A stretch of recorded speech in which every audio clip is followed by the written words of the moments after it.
É o tema de hoje, a doutrina sobre a igreja. A igreja de Jesus Cristo é uma entidade múltipla, mas muito organizada. Entendê-la e vivê-la é a missão de todo cristão. Vejamos esta noite as características da igreja de Jesus Cristo. Abra sua Bíblia em Mateus capítulo 16. Vamos ler então do verso 13 ao 18. Mateus capítulo 16, versículo 13 a 18.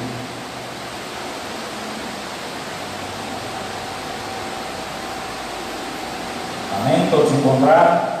Diz então assim a palavra do Senhor: Indo Jesus para os lados de Cesareia de Filipe, perguntou aos seus discípulos: Quem diz o povo ser o Filho de Deus? E eles responderam: Uns dizem João Batista, outros Elias e outros Jeremias, ou algum dos profetas. Mas vós, continuou ele, quem dizeis que eu sou? Respondeu então Simão Pedro e disse: Tu és o Cristo, o Filho do Deus vivo. Então Jesus lhe afirmou: Bem-aventurado és, Simão Bar-Jonas, porque não foi carne e sangue que tu revelaram, mas meu Pai que estás no céu. Também eu te digo que tu és Pedro, e sobre esta pedra edificarei a minha igreja, e as portas do inferno não prevalecerão contra ela. Muito bem, oremos ao Senhor. Maravilhoso Deus e Pai, louvado seja o teu nome. E mais uma vez aqui, Senhor, queremos pedir a tua graça, o teu favor sobre nossas vidas. Eu te peço, nos ajuda nesta noite, ó Pai, na compreensão da palavra, ao tema que será trabalhado, a tua igreja, que nós possamos compreender melhor e aplicar em prática em nossas vidas o que é ser igreja. Abençoa o teu povo reunido aqui no templo, como também aqueles que nos assistem através da live. O Senhor derrama da tua graça, do teu favor sobre cada vida, sobre cada família, sobre cada lar. Eu te peço e agradeço em nome de Jesus, teu Filho amado, que vive e reina para todos sempre. Amém. Muito bem, meus amados, a leitura aqui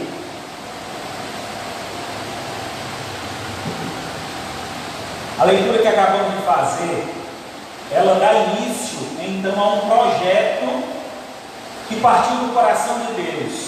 O projeto é justamente a igreja do Senhor Jesus. A igreja, ela é iniciada por Cristo, através do seu testemunho, através do seu exemplo e do que ele deixou para que o seu povo levasse, o legado que ele deixou para que o seu povo levasse adiante. Então nós, os cristãos, que tem então uma simbologia de pequenos cristos, temos a responsabilidade de levar adiante esse legado, apresentando ao mundo o que é ser a igreja de Deus. Aqui nesse capítulo, especificamente, encontramos a confissão de Pedro. A confissão de Pedro trouxe à tona o fundamento da igreja de Jesus Cristo.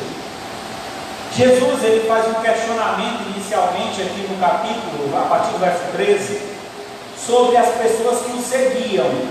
Jesus então pergunta o que eles falavam sobre Cristo. Para aquelas pessoas que seguiam a Cristo, quem era Cristo? E então os discípulos disseram: alguns dizem que tu és João Batista ressuscitado, outros dizem que tu é Elias, um dos profetas, ou até mesmo Jeremias. Então havia uma dúvida do povo, que a multidão que cercava Jesus, sobre quem verdadeiramente era Jesus, a sua identidade. Era um homem diferente dos demais, era um homem que se destacava, era um homem que tinha um exemplo desejável por todos, um testemunho exemplar. E aquele homem então se destacava e as pessoas procuravam alguém que se parecesse com aquele testemunho. E os mais próximos daquele testemunho foram citados, como por exemplo João Batista, que era primo de Jesus, ou os profetas aí do Antigo Testamento. Homens exemplares, homens de fé, homens que sofreram na própria pele a causa do Evangelho. Jesus então, vendo o testemunho daqueles que estavam ao redor dele, pergunta para aqueles que estavam mais próximos: e vocês que estão comigo? E vocês que eu chamei, escolhi, separei e andam comigo, quem eu sou para vocês? Pedro foi um dos apóstolos de Jesus. Ele sempre é taxado como um homem sanguíneo, um homem muito explosivo, um homem que age com rapidez, sem pensar muitas vezes. Mas desta feita, a rapidez que Pedro teve para responder essa indagação de Jesus foi extremamente usado por Deus, porque Deus ele é tão maravilhoso, irmãos, que Ele usa cada um de nós dentro da nossa limitação, dentro da nossa capacidade. Deus ele usa cada um de nós com um propósito. Nesse momento, Pedro foi usado por Deus em testemunhar o fundamento da igreja. E que fundamento é esse? Vejamos então a resposta de Pedro no verso 16. Respondendo Simão Pedro disse: Tu és o Cristo, o Filho do Deus vivo. Então Jesus afirmou a ele: Bem-aventurado és, Simão Bar-Jonas, porque não foi carne e sangue que tu revelara, mas o meu Pai que está no céu. Naquele momento, a revelação de Pedro, o testemunho, afirmando quem era Jesus, aquilo foi o próprio Deus falando por intermédio dele. Ele cheio do poder de Deus, e ele testemunha sobre quem é a pessoa de Jesus. Ele é o Cristo, ele é o Salvador do mundo. Além de ser o Cristo, o Salvador do mundo, ele é o próprio Deus, ou o Filho de Deus. Essa associação usada com relação a Deus, chamar Filho de Deus, trazia uma conotação de essência. Isso quer dizer que no momento, Pedro reconhece Jesus como sendo Deus. Tu és Deus.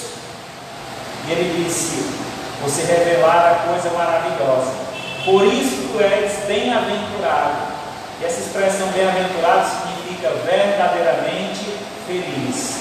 Então, em outras palavras, feliz é o homem que reconhece em Cristo, o Salvador do mundo, a pessoa de Deus. Deus está nele e ele é Deus. Sendo assim, Jesus então, usando as palavras de Pedro e o seu próprio nome, no verso seguinte, versículo 18, ele diz: também eu te digo que tu és Pedro, e sobre esta pedra edificarei a minha igreja, e as portas do inferno não prevalecerão contra ela. Jesus faz um jogo de palavras. Ele usa aqui: tu és Pedro, e sobre esta pedra. O nome Pedro, no hebraico, ele tem o significado de pedra, pedra pequena. E essa outra pedra que Jesus usa, a palavra para pedra, na verdade no grego, eu falei hebraico, mas no grego. Então, no grego, na língua original que foi escrito no Novo Testamento, a palavra pedra, ela traz a ideia aqui de rocha, um fundamento, uma pedra grande.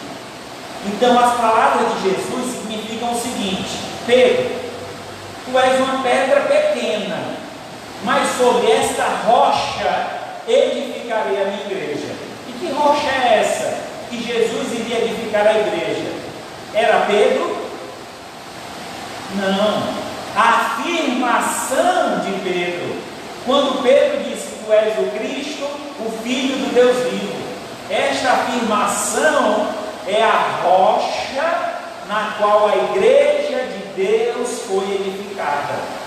Então Jesus é o fundamento, a rocha principal, a pedra principal, onde foi erguida, construída a igreja de Deus. Então, testemunho, o exemplo de Cristo. Todas as igrejas que existem por aí podem se intitular como igrejas cristãs? Acredito que não. A igreja que deve se intitular como cristã é a igreja que tem Cristo, único Salvador e Senhor, o próprio Deus. Uma igreja que diminui a pessoa de Cristo, que coloca Cristo apenas como um mestre, apenas como um profeta, esta não é uma igreja de Deus. Então veja que o estudo sobre a igreja de Deus é importante para saber se a igreja a qual você frequenta ou que você faz parte, ela realmente seja a igreja de Deus. É a igreja que enaltece, que exalta o nome de Deus? É a igreja que Cristo tem a primazia? Ou é uma igreja onde o homem é mais importante do que Deus? Porque tem surgido muitas igrejas por aí, e algumas delas têm exaltado o homem, colocado o homem em um patamar acima de Deus, onde o homem é quem determina, é o homem que manda em Deus, é o homem que tem autoridade sobre Deus. Essa não é uma igreja de Jesus Cristo. Então, claramente podemos observar nesse texto que a base onde Jesus edificou a sua igreja é Ele próprio.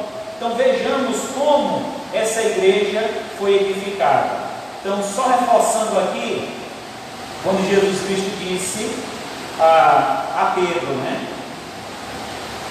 Então Jesus respondeu, afirmando: bem-aventurado és Barjona, que tu revelara foi do meu Pai que está no céu. Também te digo, tu és Pedro, sobre esta pedra edificarei a minha igreja. Então, um fundamento importante aí é que a igreja ela tem um dono. Quem é o dono da igreja? É o pastor, o dono da igreja? Cuidado, se você tem passado em frente a uma igreja que tem a foto do pastor lá na fachada, aquela igreja tem dono. É aquele camarada que está lá na fachada. A igreja de Cristo, o dono é Jesus. É Ele que tem o nome na fachada e não outra pessoa. Então é Ele que tem que ser exaltado, é Ele que tem que estar em primazia, está destacado. Muito bem, vejamos então alguns pontos importantes sobre a igreja. A igreja de Cristo ela foi edificada sobre dois conceitos: a universalidade e a localidade. Isso quer dizer que a igreja ela é universal. A igreja de Cristo é a igreja universal, não a do Edir Macedo, mas a universal no sentido de todos os tempos. Então, pois ela é composta de crentes que foram salvos pela morte de Cristo, desde o dia de Pentecostes até ao arrebatamento. Então, a igreja do Senhor, ela é uma igreja universal porque comporta todas estas pessoas, desde o início, com a descida do Espírito Santo no dia de Pentecostes, até o dia em que Cristo voltará para arrebatar a sua igreja. Então, durante todo esse período, juntam pessoas que se converteram ao Senhor, que receberam Jesus como único e suficiente Salvador. Efésios capítulo 3, verso 22 e 21 diz assim, 20 e 21. Ora, aquele que é poderoso para fazer infinitamente mais do que tudo quanto pedimos ou pensamos, conforme o seu poder, que opera em nós. A Ele seja a glória na igreja, em Cristo e por todas as gerações, para todo o sempre. Então a igreja de Cristo, ela é uma igreja universal porque ela abrange todas as gerações, desde o início ao fim, quando o Senhor vier buscar-nos. Mas além dessa igreja ser universal, ela também é uma igreja local. O que é que isso quer dizer, pastor? Pois ela é composta por crentes que confessam a Cristo e que se reúnem para adorar a Deus e praticarem suas ordenanças. Então a igreja local somos nós, este grupo que hoje se reúne aqui neste prédio. Aqui apenas é um edifício onde a igreja se reúne. Quem é a igreja? Somos nós.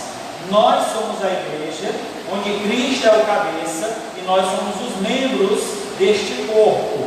Sendo assim, reunindo em um local, estamos aqui sendo igreja, fazendo parte da igreja, agindo como igreja. Então a igreja ela se reúne de forma local. Então aquela ideia que tem surgido nos dias atuais, isso tem sido muito divulgado, de que eu posso ser igreja sozinho lá na minha casa.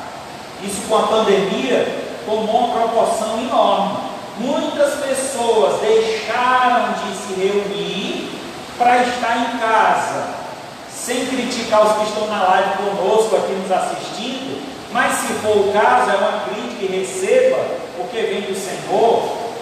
Não deixe de congregar, não deixe de congregar.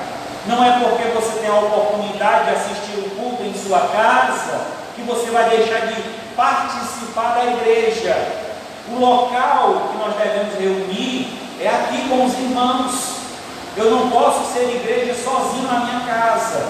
Eu posso assistir um culto por conta de uma enfermidade, por alguma coisa que aconteceu, não foi possível, perdi o horário, não deu tempo de chegar, e para não perder a mensagem, eu ligo ali o celular e assisto aquela programação, mas eu não estou sendo igreja naquele momento, porque eu não estou presencialmente, eu não estou contribuindo com os irmãos, eu não estou em comunhão com os irmãos. A igreja ela se reúne com um propósito, nós vamos já ver. Então tem que ter um propósito. Durante a pandemia, né, nós tivemos muitos cultos online e tiveram alguns irmãos que agradeceram, disseram: pastor, tão bom esses cultos assim, a gente fica na rede, se balançando, vendo o senhor falando, mas é tão bom dar um soninho, né? Se a irmã só tiver com insônia, é só me ligar que eu prego para a senhora, né? Mas venha para a igreja, é importante que você esteja presencialmente. É importante, irmãos, essa comunhão, essa participação, porque a igreja, ela se caracteriza por essa reunião, por estarmos juntos, por participarmos juntos. 1 Coríntios 1 e 2 diz assim: a igreja de Deus que está em Corinto, aos santificados em Cristo Jesus, chamados para ser santos, com todos em todos os lugares, invocando o nome do Senhor Jesus, Senhor deles e Senhor nosso. Então, uma coisa importante: a igreja é local, mas ela se reúne em vários locais. Não quer dizer que só essa que se reúne aqui é a igreja de Cristo, mas há várias outras igrejas nesse exato momento, em vários outros locais, em vários outros bairros, reunidas, adorando a este Deus que é digno de toda honra e de toda glória. Há denominações que se auto-intitulam a única igreja verdadeira. Se alguém se intitula assim, pode intitulá-lo como falsos, porque é uma igreja falsa. O Senhor Jesus, ele é múltiplo.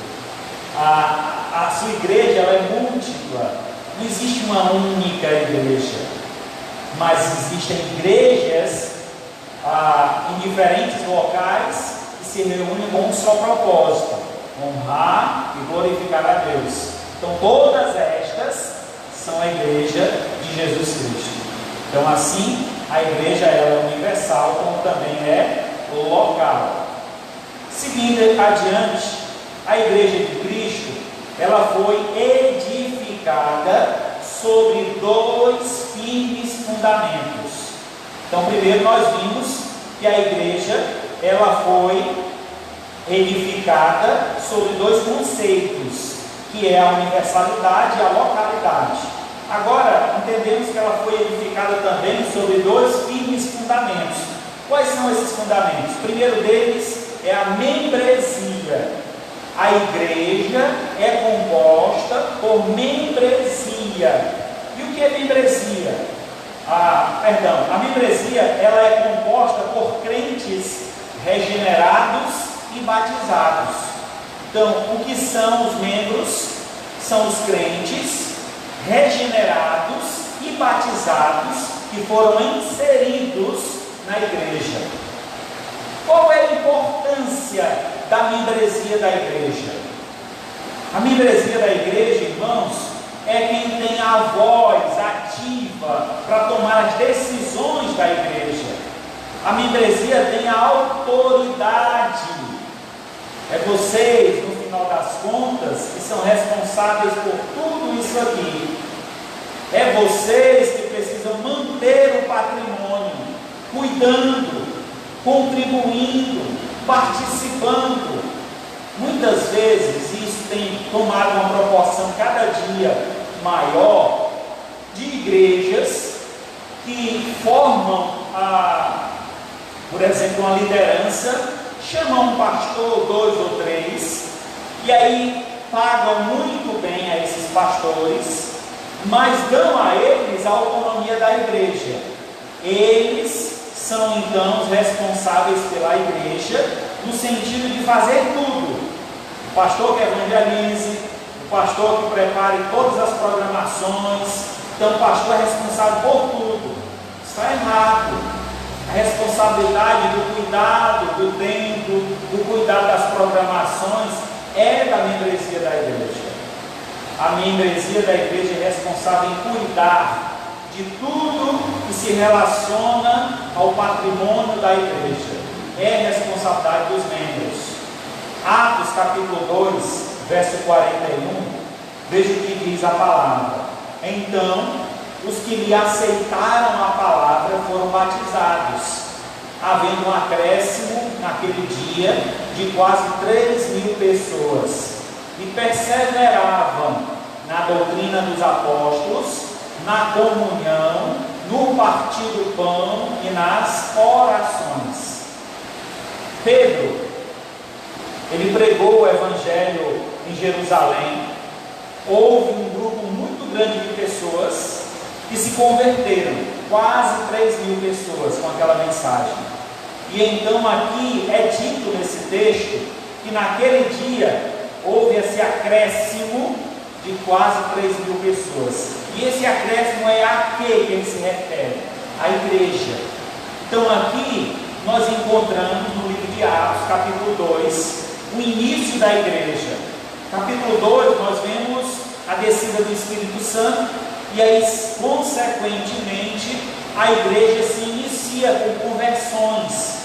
Então, naquela data, naquele momento, naquele dia, houve um número grande de conversões, e eles foram acrescentados. Quer dizer, já havia um grupo que Jesus havia preparado, que estavam esperando a descida do Espírito Santo para dar início à igreja. Eles recebem o Espírito Santo, ali são capacitados para a pregação do Evangelho, passam a anunciar esse Evangelho, e um número maior se converte e agrega aquele grupo que era menor e passa agora a ser grande. Além disso, não só o número aumenta, mas há uma cooperação por parte de todos. Então veja o papel da membresia.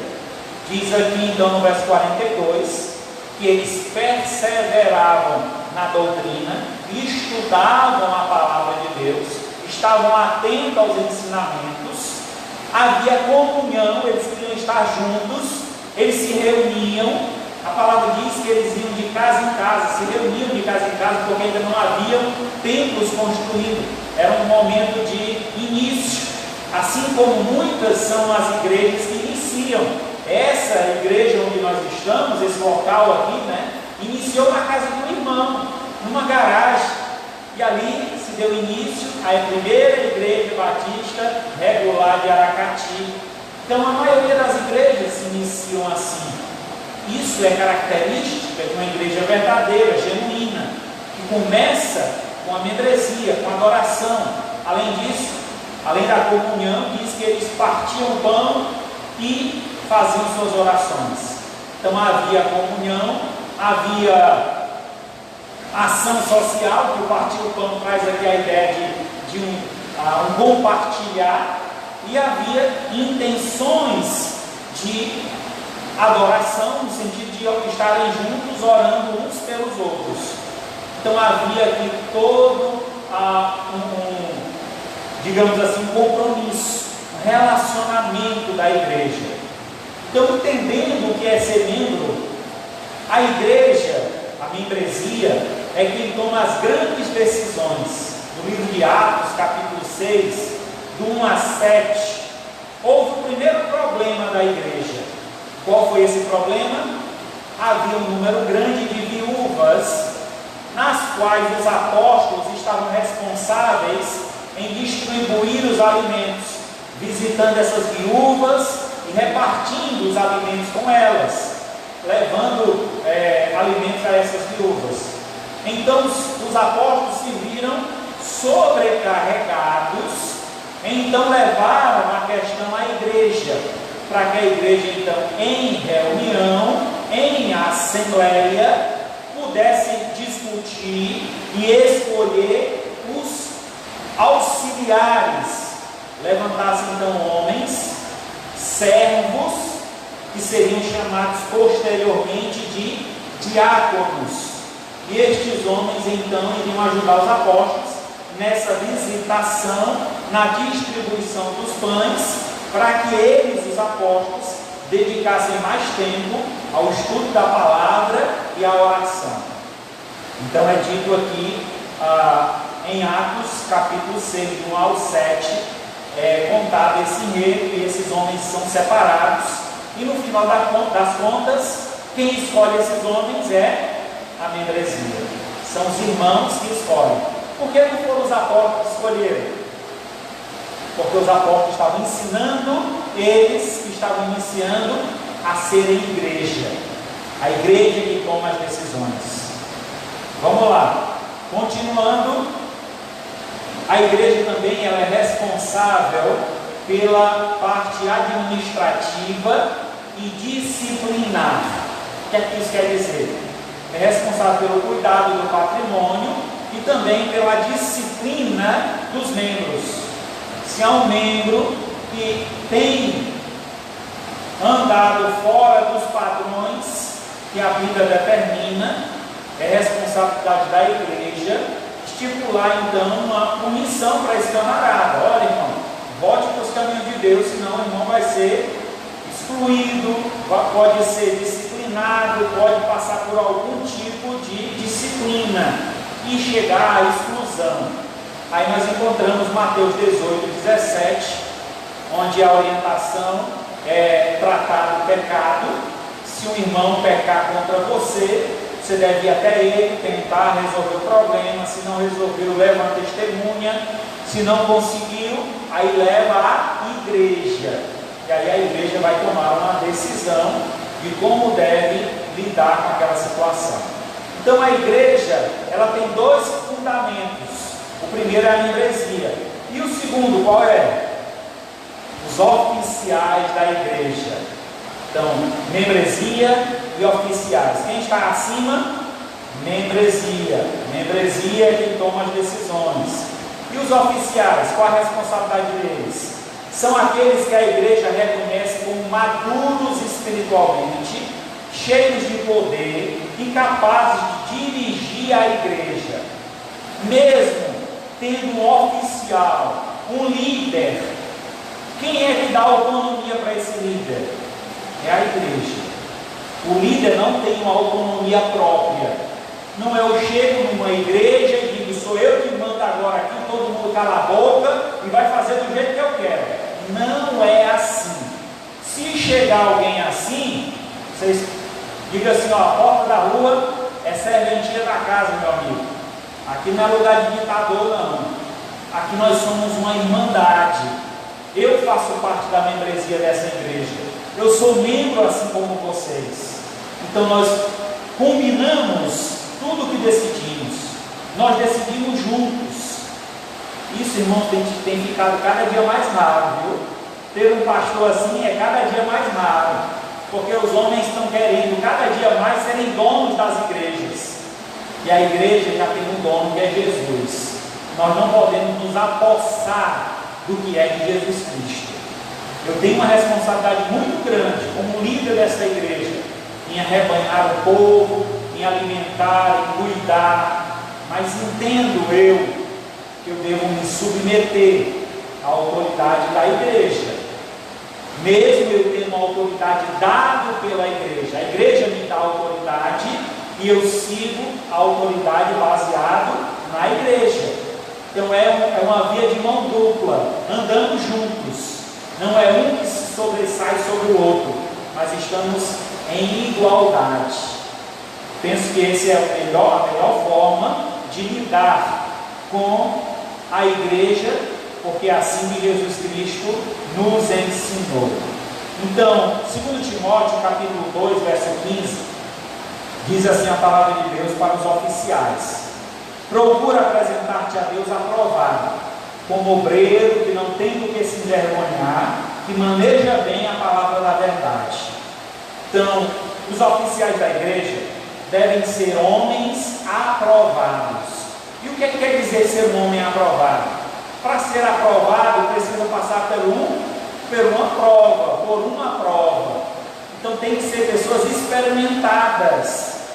A Bíblia diz que não devem ser neófitos. E o que quer dizer isso? Pessoas inexperientes, incapazes. Muitas vezes a necessidade, o anseio para ter um líder, colocamos pessoas incapazes adiante da igreja. E aí é onde nós encontramos as aberrações que tem nesse mundo. Pessoas que do nada, por uma discussão teológica dentro da igreja, decidiram: eu vou abrir a minha igreja. Aí já começa errado, né? Porque ele quer abrir a igreja dele. Não existe igreja da pessoa, né? Porque ele pode até tentar, mas não vai ser abençoada por Deus.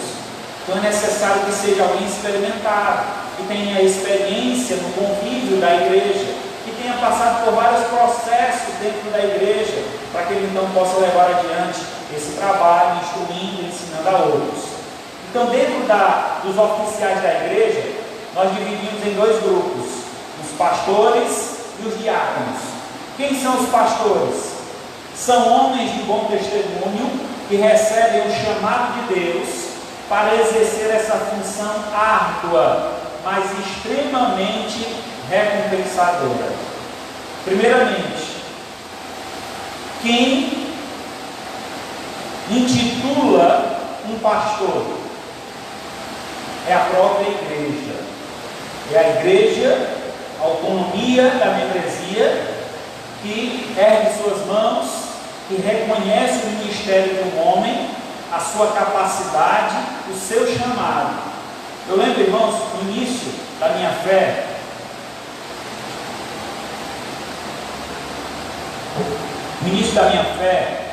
na minha igreja local, onde eu servia ao Senhor, onde eu entreguei minha vida a Jesus, eu comecei a me envolver na igreja, trabalhando, servindo, fazendo o que for para o Senhor.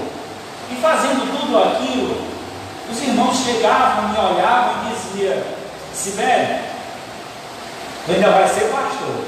Eles querem isso, não, pai? Deus me livre. Eu dizia assim: não, eu não quero não. É muita responsabilidade ser pastor. Jamais, eu não tenho essa capacidade para ser pastor. Mas você dá certinho para ser um pastor. Eu disse: não, eu não quero não.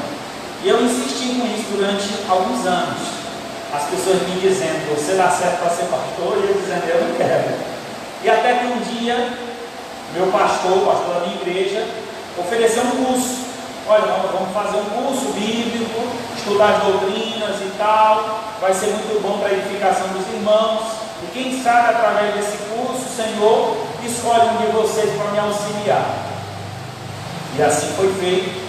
Nós fizemos o curso teve uma duração de 2 anos, entraram 18 pessoas no curso, só concluíram 2, eu e outro. Quando terminei o curso, eu disse para o pastor, eu quero aprender mais. Foi muito bom, isso aguçou em mim o interesse, e eu quero aprender mais, eu quero ir para o seminário. Nós temos um seminário que fica no Cariri, na cidade do Crato, e nós fomos então para esse seminário, passamos lá 4 anos e retornamos para a mesma igreja para pastorear, onde eu pastoreei durante 3 anos. Foi um tempo muito especial para mim, de muito aprendizado. Aprendi quando estava membro, aprendi depois auxiliando o pastor, aprendi depois fundando igreja, aprendi depois pastoreando igreja. E assim o processo que Deus trabalhou na minha vida, me chamando e fazendo cada coisa dessa acontecer. E assim que acontece, irmãos, com um verdadeiro obreiro do Senhor. Ele é chamado. Não é alguém que se mete a ser pastor, porque acha que sabe fazer.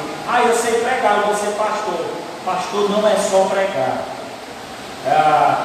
Lamentavelmente alguns se iludem.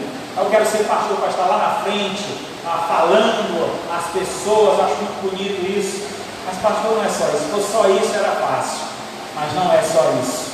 Apesar de ser bem difícil pregar, vocês vão ver como é difícil, mas eu vou ensinar as técnicas para vocês aprenderem.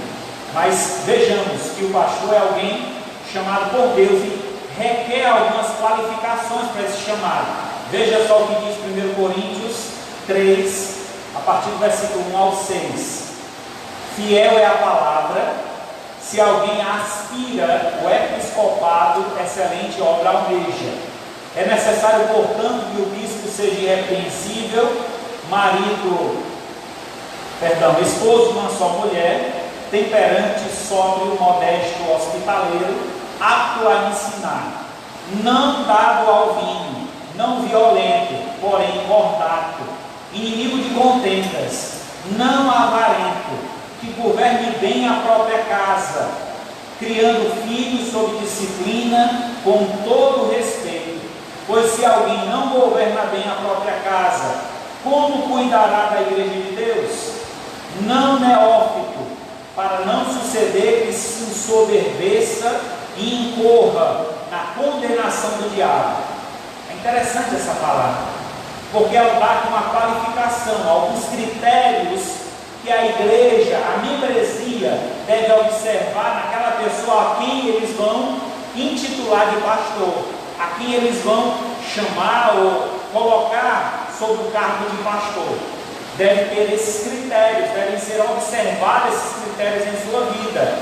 Então é necessário que, num processo de escolha de um pastor, ele seja arguído, ele seja questionado, seja pesquisado sobre a vida dele, quem ele é, por onde ele passou, o que foi que ele fez, quem é a sua família. Tudo isso deve ser observado, para que então seja convidado a assumir esse cargo de tão importância dentro da igreja do Senhor. Por que é importante ter esse cuidado? Aqui no verso 6, ele demonstra justamente a importância desse cuidado. Se ele for uma pessoa inexperiente, a palavra usada aqui, neófito, ele pode se ensoberbecer. Não sei se vocês já viram um ditado que diz assim: quer conhecer uma pessoa, dá poder a ela, né? Aí quando dá a essa pessoa o título de pastor, esse é o pastor da igreja, pronto. Aí o camarada pode se engrandecer, se ensoberbecer e cair na condenação do diabo. Qual foi a condenação do diabo? Ele cresceu os olhos no trono de Deus, ele quis o lugar de Deus, de lá ele foi lançado para o inferno. Então é interessante isso, porque pode ser que alguém que se coloque nessa posição de liderança, de pastor, ele se ensoberbeça e considere o patrimônio como sendo dele. É a minha igreja. E ele começa a exigir e colocar os seus gostos na igreja. E esse é um grande problema. Ele não dá ouvidos à membresia. Ele não quer saber o que a membresia pensa, é o que ele pensa e pronto. Então isso é muito, muito delicado. A gente deve tomar muito cuidado. Lembrando, muito claro, que o texto afirma que essa pessoa escolhida para ser o líder, o pastor, deve ser um homem. Em nenhuma passagem da Escritura você vai encontrar um texto bíblico dando qualquer tipo de brecha ou exceções, abrindo exceções para a mulher liderar uma igreja. Quando é que uma mulher pode liderar uma igreja? Vou levantar aqui. Quando ela tem a capacitação mesma de um pastor, por exemplo, ela fez um seminário e ela está em uma igreja que não tem nenhum homem na igreja capaz de assumir aquela posição. Aí uma mulher pode assumir essa liderança por um tempo, enquanto ela treina um homem para assumir esse lugar. Mas esse lugar nunca deverá ser de uma mulher, porque ela não foi preparada para isso. As mulheres são grandes auxiliares, excelentes pessoas. A gente tem igrejas, né, já passamos por alguns lugares, que chamam a esposa do pastor de pastora. A pastora Paula está aqui conosco, né? Ela não é pastora. Ela estudou no seminário também, fez algumas matérias, mas ela não é pastora. Ela pode ser chamada de missionária, como foi por muito tempo quando nós estávamos no trabalho missionário. Se ela exerce um trabalho missionário, ela pode ser chamada de missionária, mas de pastora, não. Não existe essa cláusula, não existe esse espaço.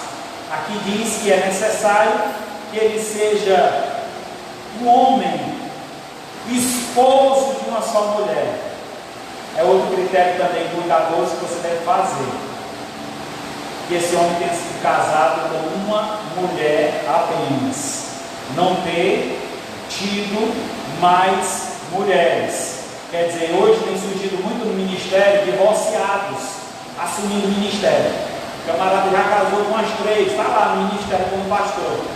Qual é o exemplo que esse homem tem para ser um líder, tendo separado de várias mulheres, para então estar à frente, ensinando que o marido deve estar com sua esposa, até que a morte o separe, se ele próprio não ficou?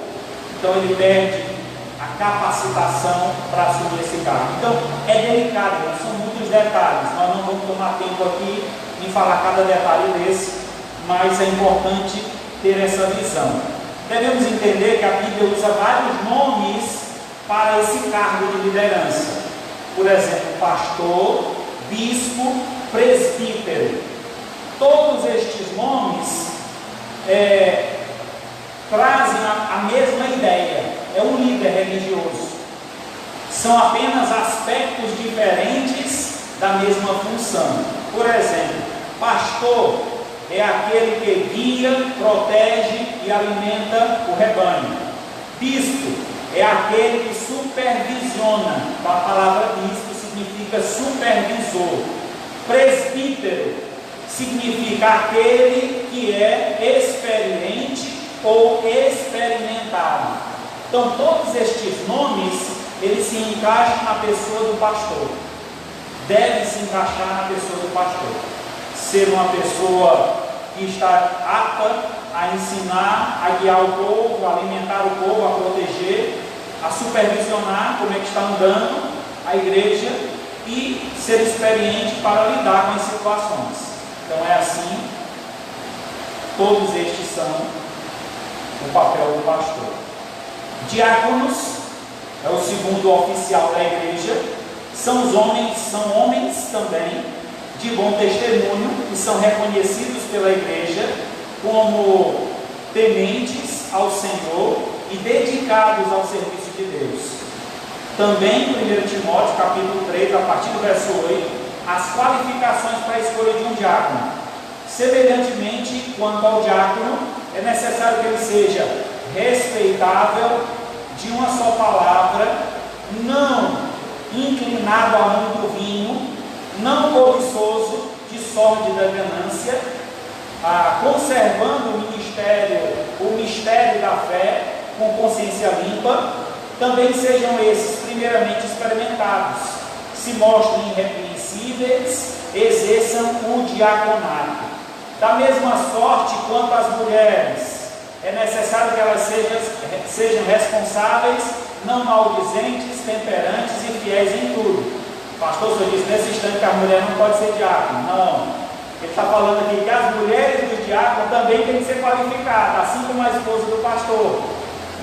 Tem pastor que diz: quem é o pastor da igreja sou eu. A minha mulher não se mete em nada. Vocês não exijam nada da minha esposa. Está errado. Esse camarada não dá para ser pastor, porque a esposa está junto. Ela é auxiliar do pastor. Ela ajuda o pastor. Ela tem que cooperar com a obra de Deus, porque além de ela ser auxiliar do pastor, ela também é crente e é membro da igreja. Então a responsabilidade também está sobre ela, em exercer funções dentro da igreja. E com relação à esposa do diácono, da mesma forma.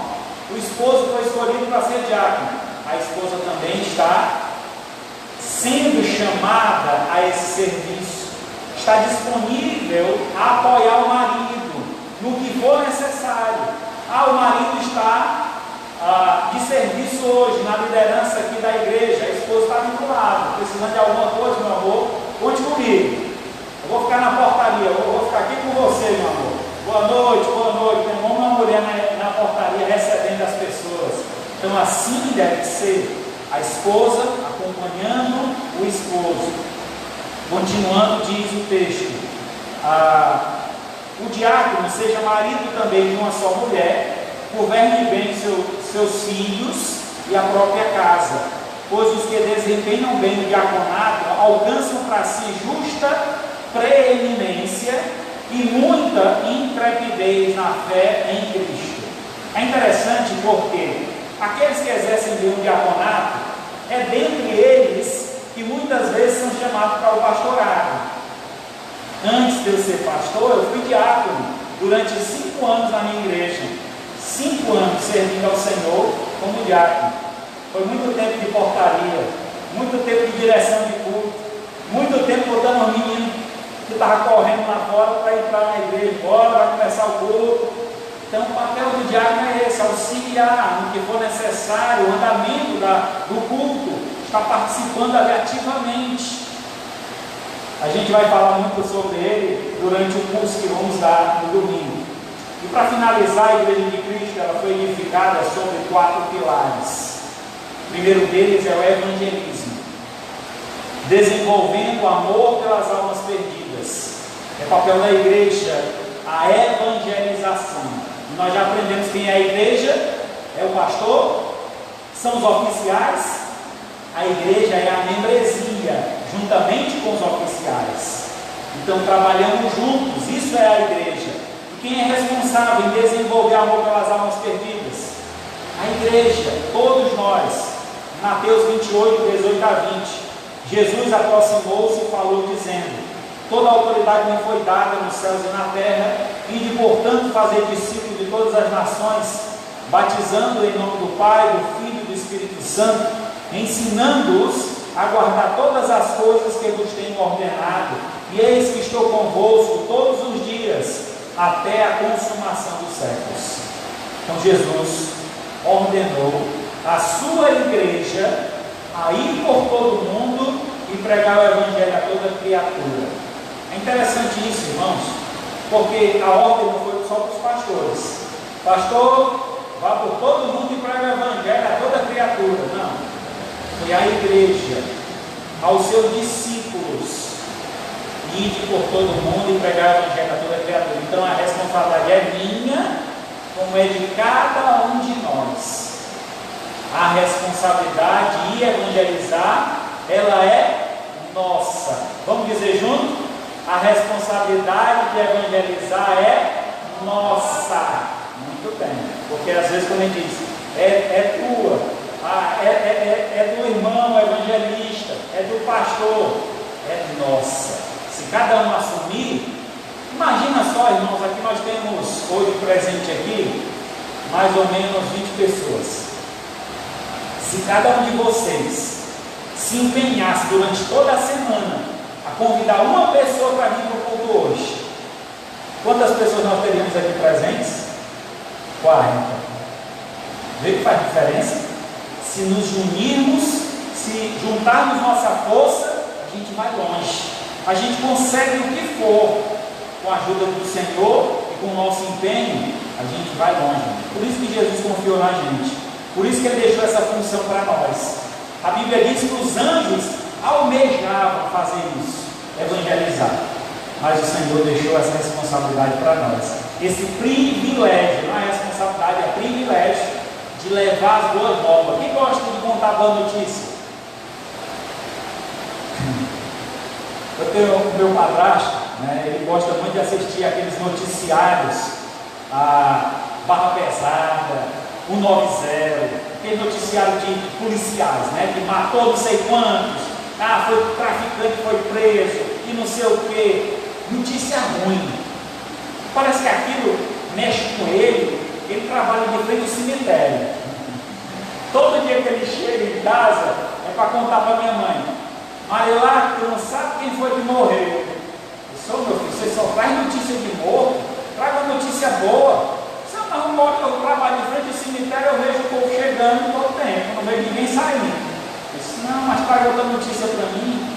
Às vezes a gente leva notícias de como é que está a situação política do nosso país, do time de futebol, quem está na lanterna, quem está lá em cima, quem está ganhando, quem está perdendo, a novela, a série que a gente está assistindo na Netflix.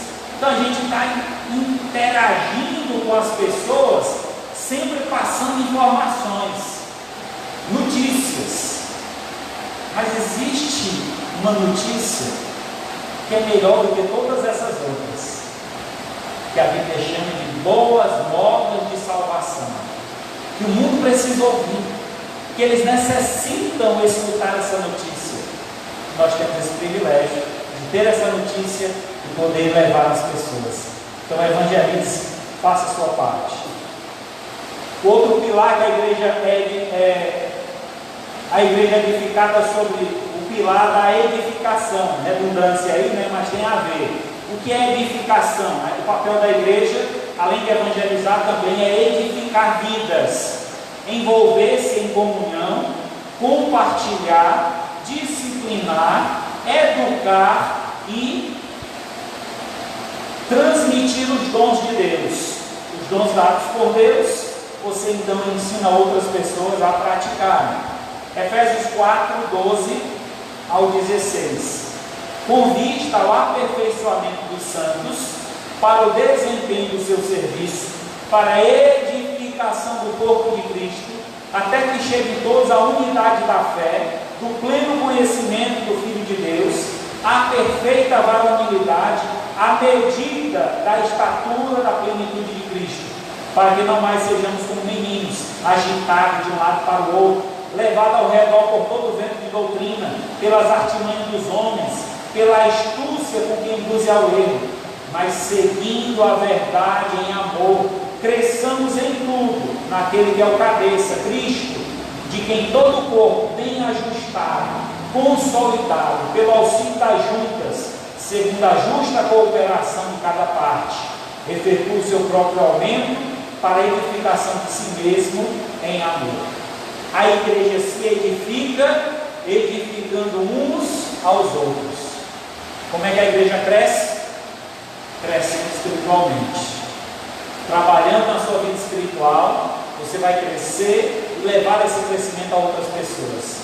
Isso é magnífico, isso é maravilhoso. Como Deus opera através da igreja. Terceiro pilar da igreja, que ela é edificada, é o pilar da adoração.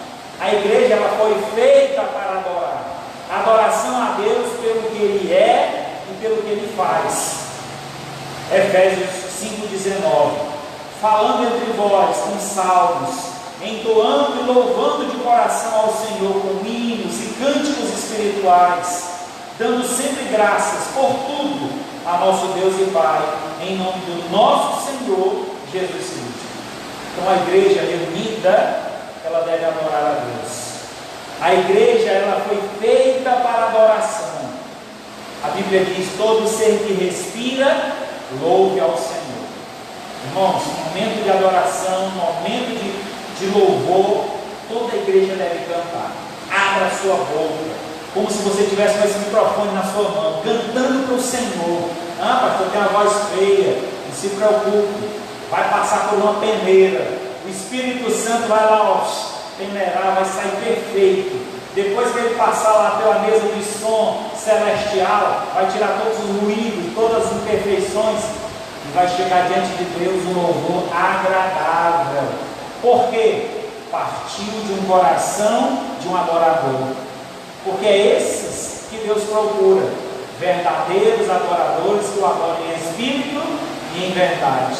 Não aqueles que adoram fazem um tipo de adoração para se apresentar. Culto não é show. Você não vem a um culto para assistir um show. Não é. Por mais que a gente tenha pessoas capacitadas aqui à frente, é Deus que deve ser adorado, e não o cantor ou o músico, seja quem for, que tem que ser adorado a Deus. Toda honra e toda glória deve ser dada ao Senhor. Então naquele momento é um momento espiritual, é um momento de concentração para o que virá depois, que é a palavra de Deus. Então é um momento de preparação. E por último, o último pilar onde a igreja é edificada é a ação social. Envolve ajudar e condenar a injustiça. É papel da igreja auxiliar as necessidades daqueles que da continuidade. Quando eu cheguei aqui nesta igreja, nós tínhamos uma prática, ficava uma caixa ali nos fundos, o quilo do amor. Vocês se lembram desse quilo do amor? Alguns irmãos já nem se lembram mais, né? Vamos retomar aquilo, se Deus quiser, vamos retomar, vamos colocar lá a caixinha para ser lembrado, e todo mês você trazer um quilo de alimento para ser então compartilhado com alguém que tem a necessidade. Graças a Deus, irmãos, nós passamos essa pandemia. Eu confesso a vocês que da igreja eu não recebi nenhuma ligação, nenhum pedido de ajuda. Mas durante a pandemia, alguns irmãos deram cesta, eu recebi algumas cestas e eu distribuí para as pessoas que passavam pedindo, dando uma aí de gaiato para ganhar cesta. Então a gente faz algumas perguntas e tal, avalia ali o candidato para então ele poder receber essa cesta. Eu distribuí algumas cestas durante a pandemia, mas graças a Deus, dentro da membresia, não houve ninguém que precisasse de ajuda. Mas é importante que a igreja esteja alerta, atento. Se algum dentre nós passa necessidade, deve falar, para que a gente possa auxiliar. Isso não é vergonhoso, irmão. Seja humilde em saber demonstrar a sua necessidade, para que você seja auxiliado. Então é papel da igreja dar esse auxílio, priorizando os da própria casa, para em seguida ajudar os de fora. Lembra disso, prioridades são de casa. A igreja não é para comprar aí um caminhão de alimento, fazer várias cestas e ficar distribuindo para o povo lá na rua, que não quer nada, quer só a comida e vão-se embora. Então é para a gente ajudar os que querem compromisso com Deus, que têm compromisso com Deus. Esses devem ser ajudados. Atos 4, 33 a 35 mostra então como a igreja primitiva trabalhava essa ajuda. Com grande poder, os apóstolos davam testemunho da ressurreição do Senhor Jesus. Em todos eles havia abundante graça, pois nenhuma necessidade havia entre eles. Portanto, os que possuíam terras ou casas, vendiam-nas, traziam os valores correspondentes e depositavam aos pés dos apóstolos. Então, se distribuía a qualquer um à medida que alguém tinha necessidade. Então, pela graça de Deus, aqui na igreja primitiva, os membros não precisavam. Eles começaram a distribuir para os que não faziam parte da membresia. Isso é ação social, ter amor pela necessidade, pela alma perdida. Lembrando que para que a gente tenha vigor e força para servir o Senhor, precisa estar com a barriga cheia também, né? Então por isso que Jesus alimentava as multidões, para que elas estivessem preparadas para ouvir a sua voz. Concluindo então, meus amados irmãos, uma igreja bem edificada não se abala pelos ventos da falsa doutrina, nem se destrói pelos planos humanos, pois a sua base está na rocha, que é Cristo Jesus. Mateus 7, 24 e 25. Todo aquele, pois, que ouve as minhas palavras e as pratica, será comparado a um homem prudente que edificou a sua casa sobre a rocha.